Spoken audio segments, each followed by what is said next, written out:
guys! Welcome to Vlogmas Day 14. Today, I am going to clean out my pantry. Ayusin ko lang siya. Linisin ko. Baka kasi may mga expired na. Ayusin ko din to. And my fridge. May mga leftovers pa and mga sauces na, again, baka expired na kaya kailangan ko na siyang linisin. Also, bala kong mag-grocery bukas. Kaya kung malinis ko man yung pantry or maayos ko man yung fridge, today, at least may room for the new stuff tomorrow. Siguro mag-umpisa ako sa cabinet. So, tanggalin ko lahat, linisin ko, then ibalik ko. And I'll show you how I organize our groceries.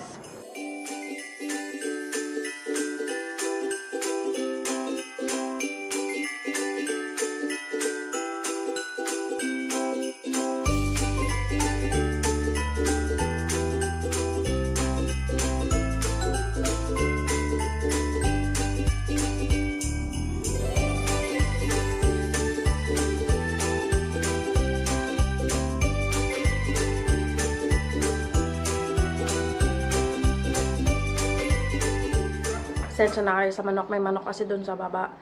So, this is everything nasa loob ng cabinets. In fairness, marami pa talaga kaming stuff. May ilan-ilan lang nakulang pa. But we have this ricer. I like to put this here. Kaya babalik ko na yung mga canned goods and things like that doon.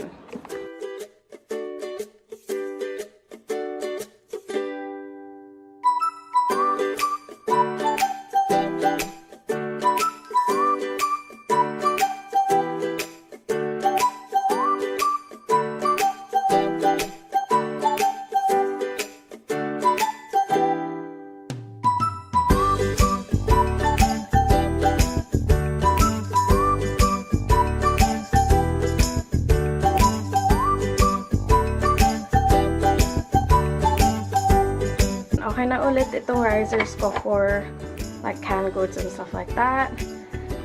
Ngayon, ito naman.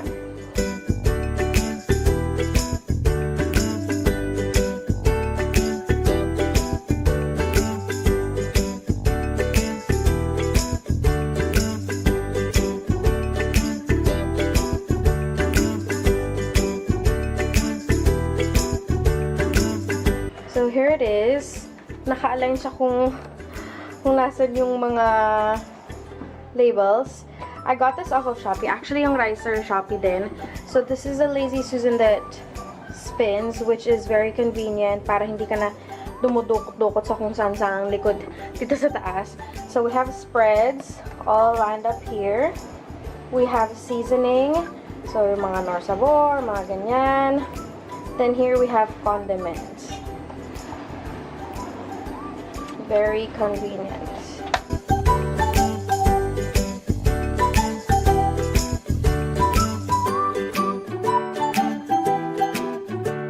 Now for the top part, we have these organizers for like extra backstock, we have snacks, and we have random spices and things like that. Kailangan kong linisin itong mga to, so that's what we'll do now.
Okay, so ito yung mga tubs ko that goes up there. So we have backstock like spaghetti sauce, tomato sauce, flour, mga breadcrumbs, sinigang mix, there's creamer here, even random baking sprinkles. Yan. Then we have snacks. We actually still have quite a bit of snacks. So, hindi ko na kailangan bumili bukas. We have some Lay's, the fish crackers, some chocolate. May mga free stuff pa from Frankie's. And then, this is our like cooking extra stuff. Dapat pang sugar and stuff tong mga to, pero hindi kasi siya airtight. Kaya ayaw ko siyang gamitin for sugar. Ginamit ko na lang sila for yung mga Knorr cubes, random chicken oil, tapos yung mga hot sauce from pizzas. Dito ko siya nilalagay. Pesto, salt, cheese, olive oil. This is so good. Chili peppers. Yan. All goes there. So, ngayon, babalik ko na ulit siya sa taas.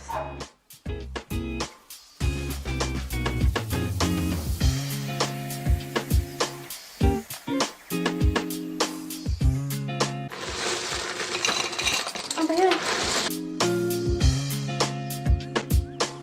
Even more pasta. Tapos maubusan. We're done with this cabinet. Moving on to this. This is our little coffee area. This is where we keep our syrups, mga Swiss Miss. Usually yung mga sachet namin ng iced tea, juice, ganyan, nandito. Linisip ko na to.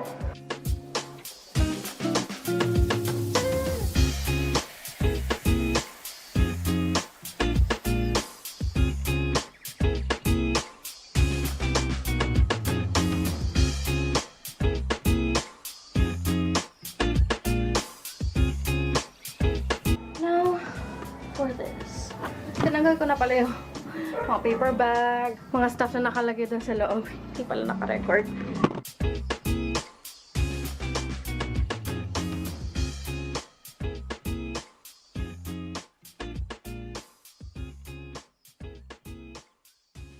So we have these cereal containers para sa cereals namin and oatmeal.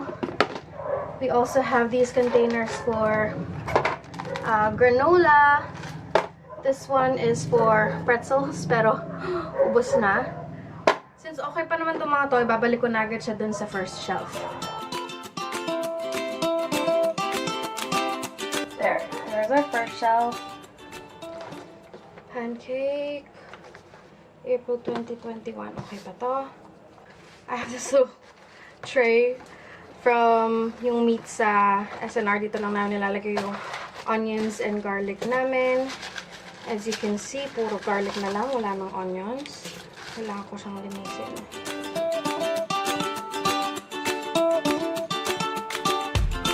Then, I have another acrylic container like the one sa vanity ko. Dito namin nilalagay yung soup, mga instant pastas, and instant noodles.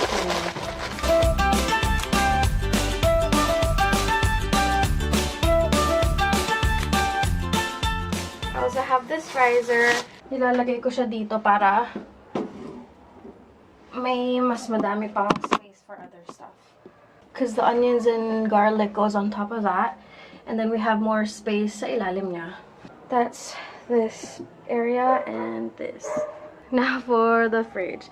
Hindi ko na siya masyadong lilinisin kasi halos kakalinis ko lang na to. So hindi ko na siya pupunasan or anything. Mag-check lang ako ng mga stuff na kailangan itapon. Also to make room for tomorrow's groceries. Okay, go. I think this needs to go. This needs to go. Here. The pan bread, as much as I love this needs to go as well. Ito, parang bilo-bilo.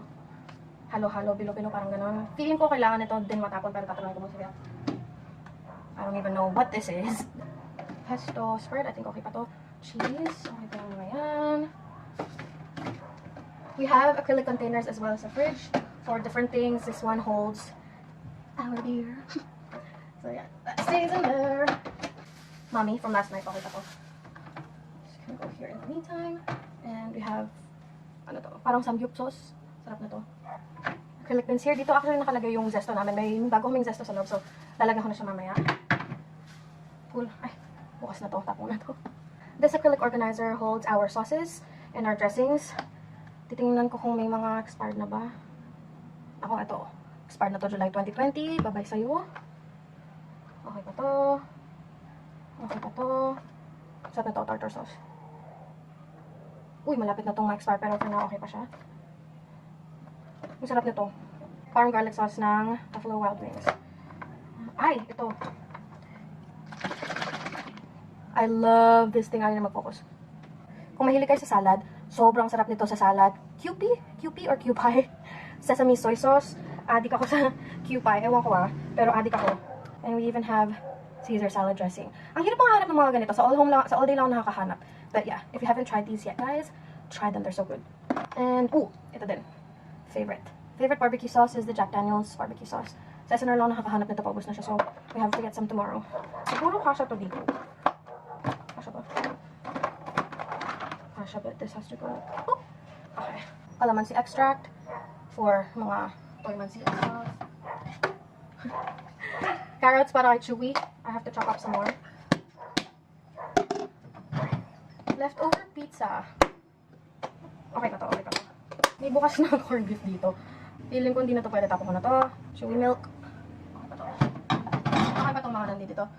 And now in the chiller, we have tomatoes. Okay pa to. Chopped up garlic. Yung kahapon.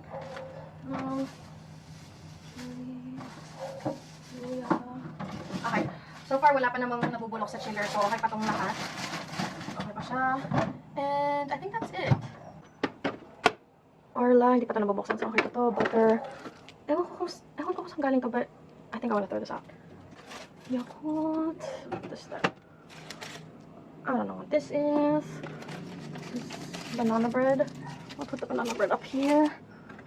Toblerone. Wala na to. And mango na nabulok na. Definitely throwing this away. Kita niyo wala kaming eggs. Kulang-kulang yung ref namin.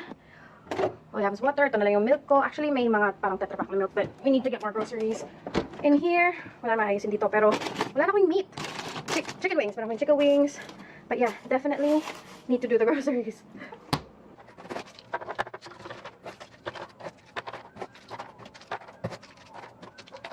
And we put it in here. Alright, there you go guys. Mukhang naayos naman yung ref. Hopefully bukas, kasya pa yung bibili namin. Actually, Lucy, my trouble is Christmas. I just don't understand it. Instead of feeling happy, I feel sort of let down. I know how you feel about all this Christmas business. Getting depressed and all that. It happens to me every year.